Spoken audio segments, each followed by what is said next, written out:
ఇన్ని రోజుల తర్వాత వృషభ రాశి వారికి అదృష్టం తలుపు తట్టబోతోంది. వృషభ రాశి వారికి జూలై 31న ముఖ్యమైన అభివృద్ధి సూచనలు కనిపిస్తున్నాయి. ఉద్యోగస్తులకు అభినందనలు. ప్రోత్సాహం పొందే అవకాశం ఉంది. కొత్త ప్రాజెక్టులు మొదలవ్వవచ్చు. వ్యాపారంలో ఉన్నవారికి ఆర్థిక లాభాలు ఆశాజనకంగా మారతాయి. ఇంటి పెద్దల మాట వినడం వల్ల మంచి నిర్ణయాలు తీసుకునే అవకాశం ఉంటుంది.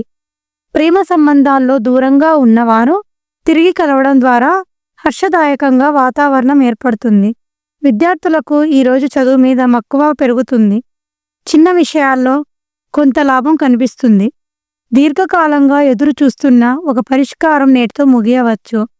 ఆరోగ్యపరంగా కొన్ని చిన్న సమస్యలు తప్పించి వృషభ రాశి వారికి మానసిక ప్రశాంతత లభిస్తుంది. మీకు ఈ రోజు ఫలితాలు ఉపయోగకరంగా అనిపిస్తే కామెంట్ చేయండి. మరిన్ని జ్యోతిష్య అప్డేట్స్ కోసం లైక్ చేయండి. మా ఛానల్ను వెంటనే సబ్స్క్రైబ్ చేయండి. వృషభ రాశి వారు ఈరోజు అనుకున్నదే జరుగుతుంది. చక్కటి రోజు గడపండి.